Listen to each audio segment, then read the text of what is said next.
प्रभाकर यांचा वाढदिवस आहे.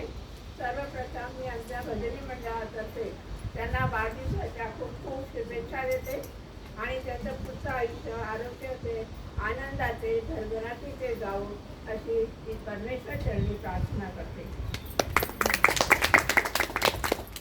जयश्रीताई म्हणजे वेगळंच व्यक्तिमत्व आहे. त्यांचा स्वभाव, त्यांचं राहणं बोलणं एकदम सौम्य आहे. आवाजही सौम्य आहे, हळू आवाजात बोलतात, पण त्याचप्रमाणे कठीण परिस्थितीमध्ये पण त्या अगदी तटस्थपणे पुढे आलेले आहेत. त्यांचा जन्म औंढा नागनाथ येथे झालेला आहे आणि त्यांची कर्मभूमी आहे आंबेजोगाई.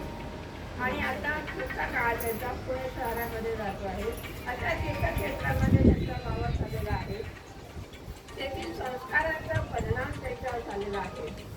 औंढा नागनाथ, आंबेजोगाई या ठिकाणी असणारं पवित्र वातावरण, त्याचा परिणाम हा त्यांच्यामध्ये आपल्याला दिसून येतो. त्यांना भजनाची खूप आवड आहे.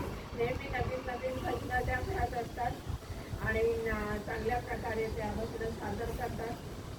त्याचा उत्साह पाहून आपल्याला असं वाटतं की या अशा परिस्थितीमध्ये तब्येतीने थोड्यामध्ये डाऊन झाल्या होत्या किंवा तब्येतीने जरा त्यांची तब्येत ठीक नव्हती, पण त्यातूनही त्या धीटपणे पुढे उभे राहिलेल्या आहेत. त्यांचं हे कर्तृत्व खरंच वाखाणण्यासारखं आहे. सर्वांना सांभाळून घेतात. आपल्या भजनी मंडळामध्ये पण सगळ्यांची मिसळून वाटतात. त्यांच्यासाठी मी पुन्हा एकदा सर्व भजनी मंडळातर्फे शुभेच्छा करते. वाह.